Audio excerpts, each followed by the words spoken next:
And welcome to Bridges Live. This is Dr. Paul Dyer. Welcome to Bridges Live.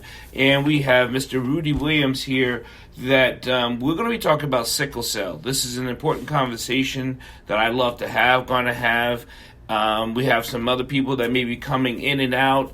But to get to the point, why do we need to have this conversation? This conversation needs to be had because most people don't know, which is sad to say. Most people don't know that sickle cell patients need blood that matches their ethnicity, meaning that it's predominantly in the black and brown community, so we need black and brown blood donors to match blood. Now, I have been talking to people and getting people to understand that black people need to start donating to save lives. I literally had called this once before. I said, to me, this is a black-on-black crime, that we can literally save lives if someone just gives some time. They don't have to give much. They just got to give their blood. And now we're testing with the antibodies with COVID, now testing trait testing that we do. This is a perfect time to find out what type of blood type you have, save 3 lives every time you donate a blood, right? You actually get to track your blood when we have these blue trackers in Maryland.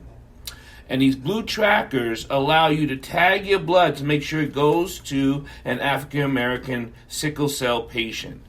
Now, this is just information, but Rudy, you have a story. You have family around the sickle cell issue. So let's start with that story.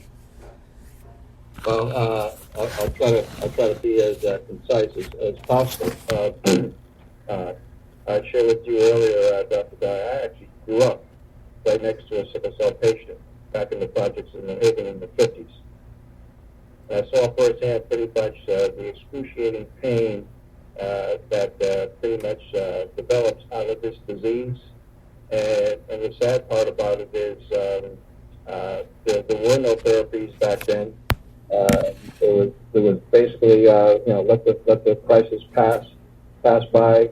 It'll take care of itself. I mean, they had very little back in the 50s, and then to make it come full circle, I married someone who has sickle cell disease.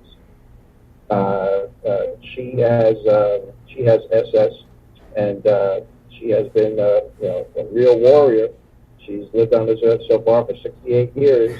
She's bucking the trend right now, and that's really due to a lot of therapies that have been developed since the 70s. And she was going to be a part of the original hydroxyurea study at Hopkins back in the mid-70s, but she declined because she was really leery of the side effects.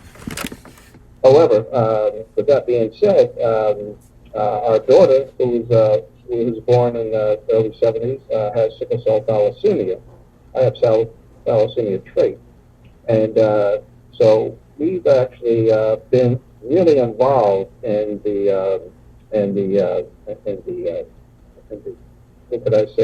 advocacy of how we can improve care for sickle cell patients.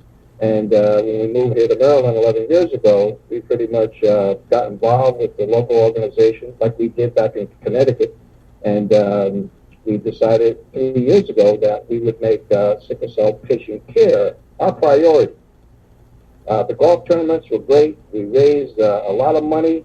We gave a lot of money to Hopkins, to Howard University. But we said, wait a minute.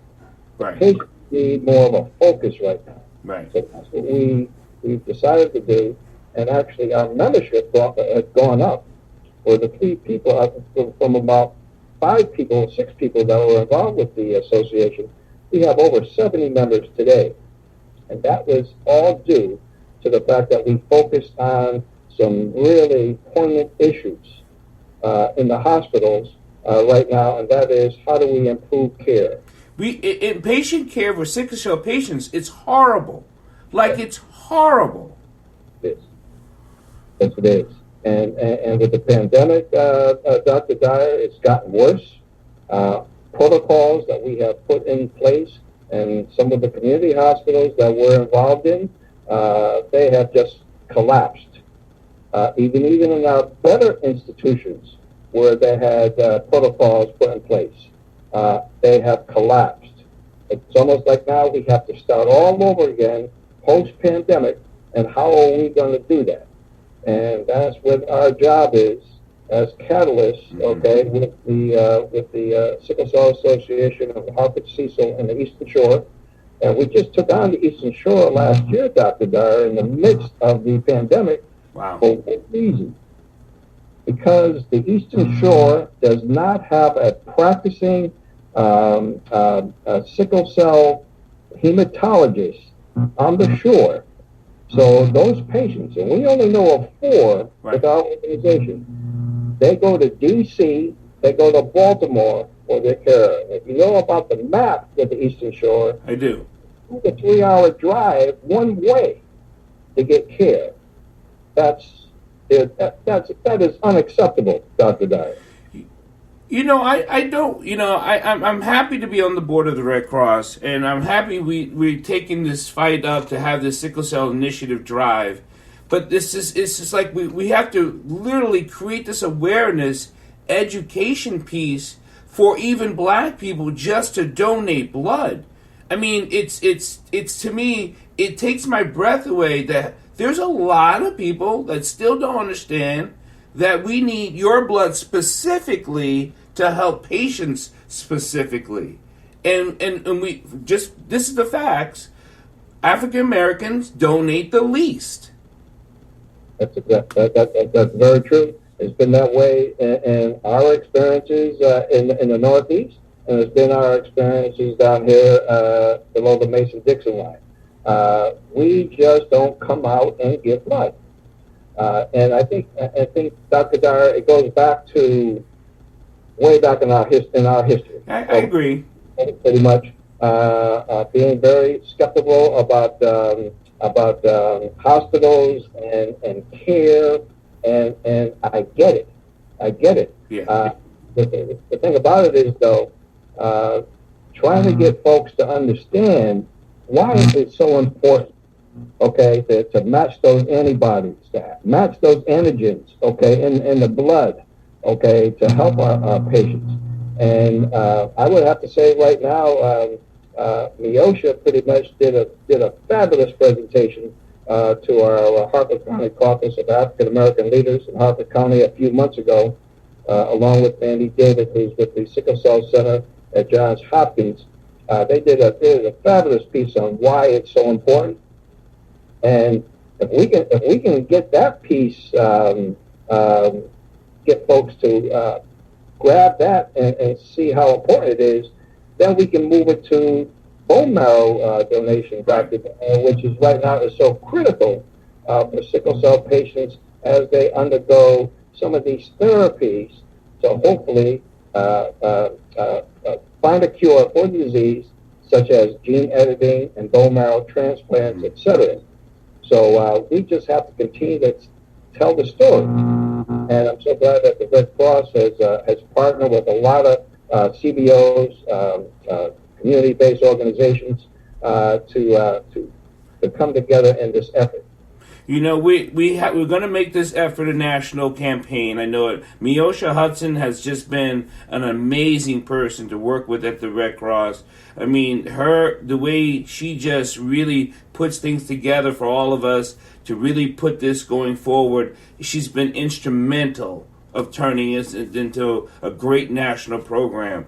I also understand that we'll be partnering up with some NFL. We're going to be partnering up with some national organizations. The 100 Black Men of Maryland, a national campaign, also along with the Qs and the AKAs and all the deltas. And so we're really pulling together our resources to say, hey, we need to fight this thing together. If there's many things we can't do, this is something we must do together, because it's only for us. You know, they say if you want to be for us, you gotta be for us, right?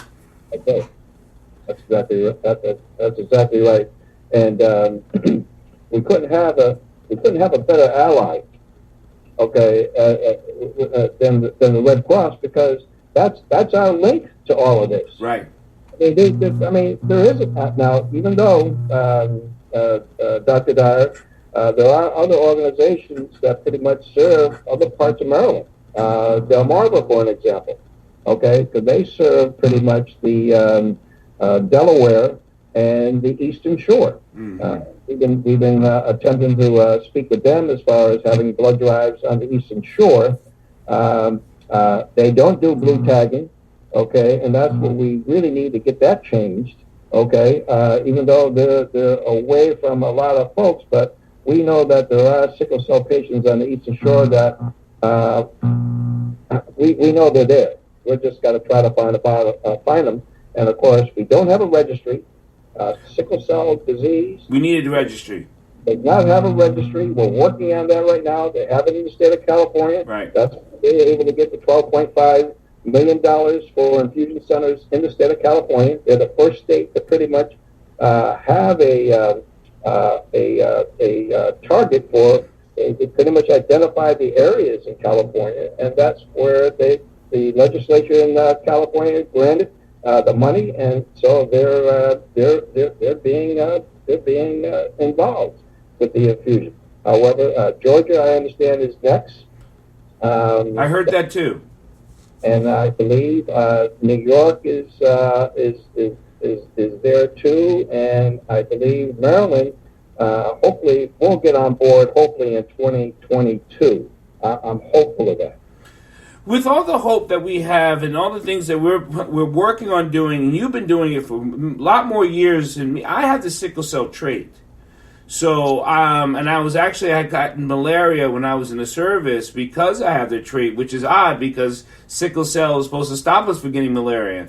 But being in the service, I actually ended up getting malaria because we were taking these pills to stop it, and the trait ended up, dismissing the pills, right? So I ended up catching malaria. So this is a tough question. From your years of service in working with sickle cell, with your conversations that you've had countless with multiple people about sickle cell, why has it taken so long for this to become more aware? Great question.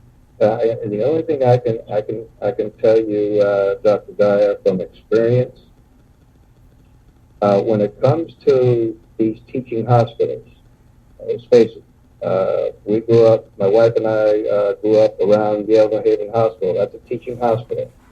Yes, they pretty much tested my next door neighbor, okay, for sickle cell disease. That's when they found out he had sickle cell disease. And Johns Hopkins, that's another teaching hospital, okay, in Baltimore. However, what happens is prior to the Sickle Cell Center, you had a lot of pretty much what can I say? You had a lot of turnover of doctors who, first of all, they don't specialize in sickle cell disease. No, they're few and far between. Right. I think that's one of the reasons why we have a tough time getting a sickle cell doctor on the Eastern Shore, because that area especially isn't like cancer research and some of the other, let's say, more influential positions in the medical field, okay, where we just don't have enough people of color who actually practice. I think we have. It's starting to change a little bit, but not fast enough. Not fast enough. My granddaughter, okay, was really thinking about becoming a hematologist. But then when she saw about as far as becoming a doctor, what that was going to mean as far as the expense factor, and pretty much, and then the actual the time that you really need to spend, she decided she wants to go in another direction, and I think that's the case. I used to be an auto dealer, Dr. Dyer, and when I would see credit applications from doctors, the amount of debt they incur. Okay, yeah, they want to drive around in the Jags and the BMWs, but a lot of their a lot of their debt doesn't support that. That's right. And so what's the cure for that? And I think really the medical profession really has to come together, and they have to make some decisions about where do we need the most doctors to pretty much cure some of these areas as far as diseases like sickle cell and other chronic diseases, okay, that people have right now. And until we come to that reality, it's going to continue. I hate to say it, Dr. Dyer. It is. It's going to continue. The same pace is going to happen today as it happened 50 years ago, and actually 50 years from now, unless we change pretty much our process as far as people becoming doctors. You know, this is the first show of that today we landed on the year, and I don't even want to say it's an anniversary, but it's a year remembrance of what George Floyd went to, right? We know that's been going on throughout all social media and on TV and all things like that. But when I look at things like that in the dying of a black human life or the dying of life, period, but when it talks to specifically African American and black life, this is something we can stop. This is something we can actually put an end to if we get into donating and being a part of the solution. You know, there's not many things we can stop out there when it comes to killing of black people. But black people can stop the deaths of black people. During this pandemic, we have lost patients because we don't have enough donor blood for sickle cell patients. That hurts. That hurts. It does, Dr. Dyer, and I think it goes back to our history in this country. Mm-hmm. Okay, and I mean, let's face it, African Americans have sacrificed so much over the years. Right now, to try to get everyone singing from the same song sheet, is very difficult, and we understand that. Okay, as far as being people of color, but if we could just get, I'm not going to say Dr. Dyer, not get everybody, but just get more of a percentage of folks to pretty much be involved with the donation of that gift of life. Right. Okay, running through their veins that they could help somebody else. If we just had one person, okay. I know the Red Cross has a formula, but if we can just give one person, okay, out of so many communities, okay, just to see that the blood, amazing how that bringing the blood can help so many others. And I don't know what it's going to take, but hopefully this initiative by the Red Cross and getting the Divine Nine and getting all the individuals of influence, our Vice President, okay, to get her involved, right, in this, because as you know, Dr. Dyer, I really hate to say this, but you know, we've only had two presidents in the United States who actually have done anything for sickle cell. Only two. Two. We had two presidents, okay, and it actually took the last president pretty much as one signed his name on the bill to get the last two therapies to get him through the Food and Drug Administration. As a matter of fact, and it's really sad, Dr. Dyer, we only have 4 therapies for sickle cell disease. Right. That is really a travesty. Okay, where we have folks who there's over 100,000, and that's another thing, Dr. Dyer. We've been using 100,000 sickle cell patients in the U.S. for how many decades? We know there's got to be more than 100,000. Right. It's like we only register the same number over and over again. Over and over again. Yes, we know the life expectancy. Yes, it has increased from 35 to in the high 40s and approaching 50 right now. But with this disease, it varies from person to person. What therapy that you could use to pretty much your neighbor to handles their part of the disease doesn't do anything for my wife. No. So that this is a specialized disease, but we know the one thing that helps them all, and that's the blood. And that's the blood. And that's where it has to start. If we can start there and just get people of color to understand the importance of that, Dr. Dyer, we just have to we still got to keep fighting and keep getting that message out there. And that's what we got to do that. And this is what we're trying to do here. I thought of something, and I've been writing about it, and I have to, every time I write, and I'm writing on a paper, I pose a question. Is it because blacks only make up 13% of the population in the United States, and if blacks don't care about taking care of blacks, then why should others? When it comes to specifically many diseases that targets them. Can I say this about that? That's a great point. And the reality is, Dr. Dyer, is non-African Americans have taken care of us. Right. The majority of that blood, okay, that is coming for our sickle cell patients is from non-African Americans. Right. And just think about that for a second. Suppose if we were able to get just that, maybe that 2% of that 13%, Dr. Dyer. That's a start. That'd be a start. You know? But just trying to get people to understand that, and also to get over the fear of maybe the needle, okay? The fear of actually taking something out of you, okay? And also we have to really talk up how long the process takes. It's a finger prick to make sure that your iron is in the right space, and then pretty much the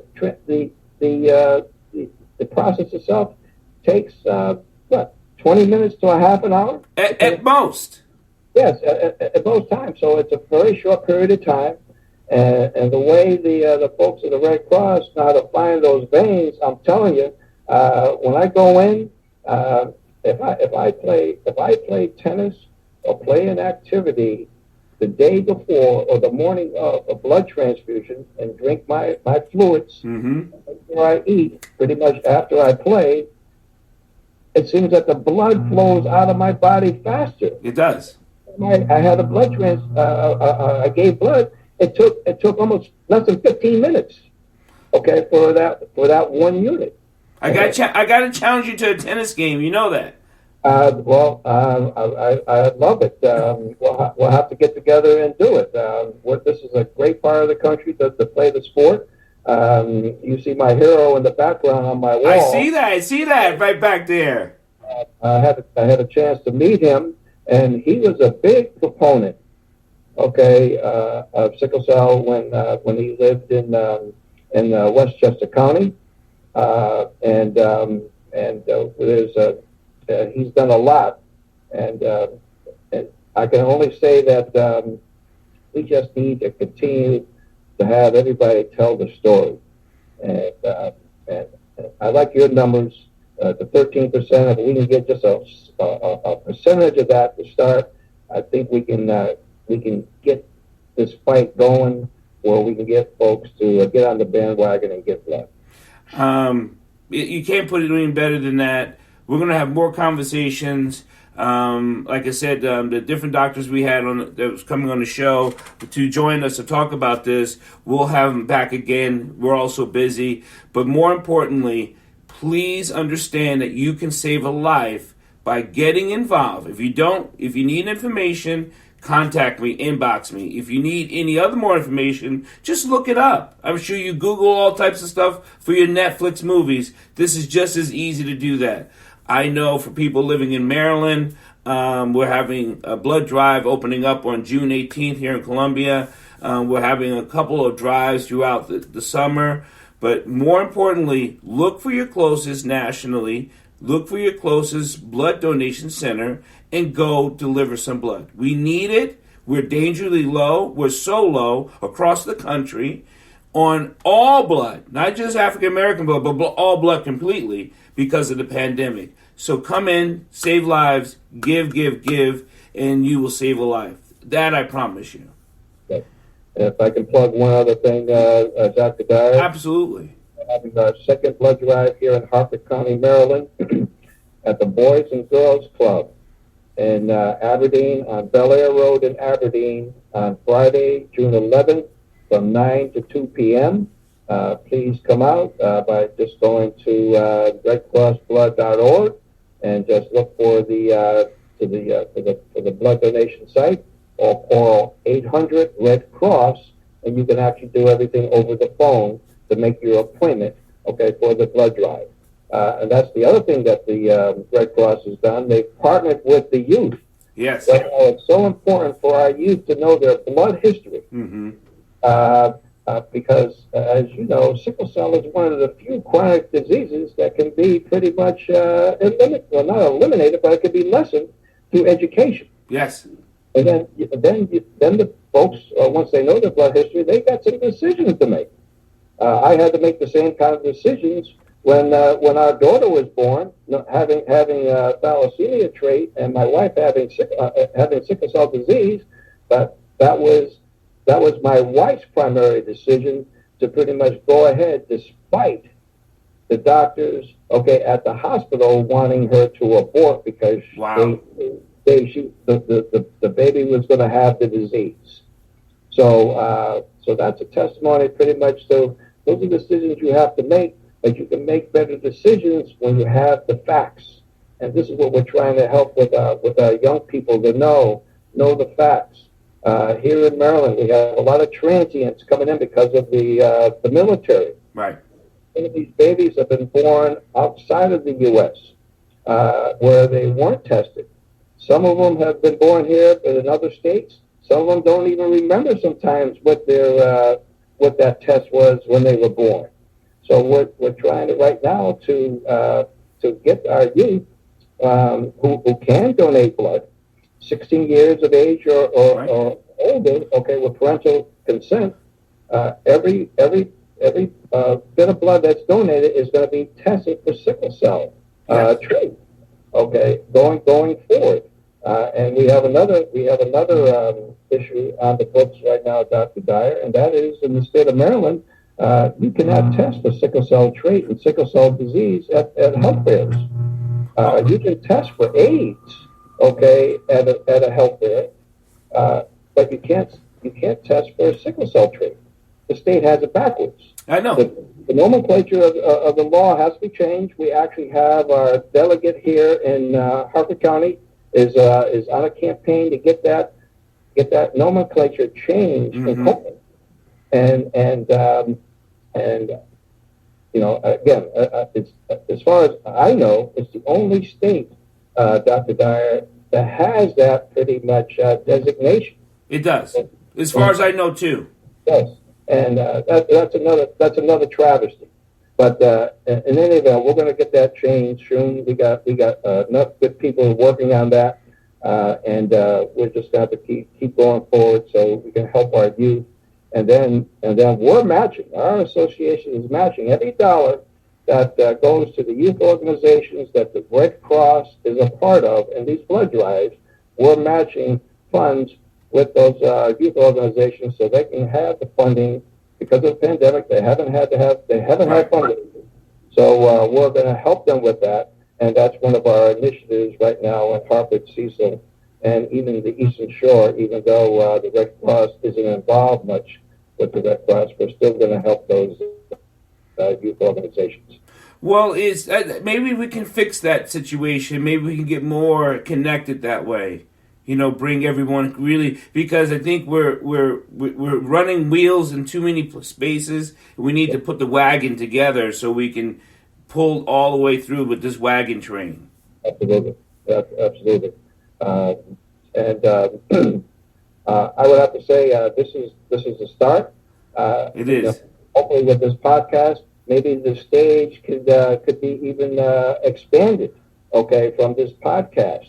To have people understand the importance of this blood initiative for our African American brothers and sisters. Because we got to keep talking, we got to keep preaching, we got to keep educating the other. And as long as we educate one more other person, they'll tell 10 people. And that's what our goal is. You educate one, they'll tell 10.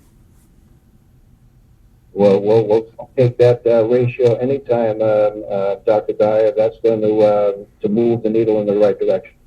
Thank you. God bless. And thank you, everyone, for listening and watching with Bridges Live with myself, Dr. Paul Dyer, and Mr. Rudy Williams. We'll be back again to talk more about sickle cell conversations with other people that are involved in this fight. But please, get the information, save a life, be active, and do something. I hope that takes care of you, takes care of your family. Be healthy, be safe, be happy, be blessed. Thank you so much. Thank you, Dr. Dyer.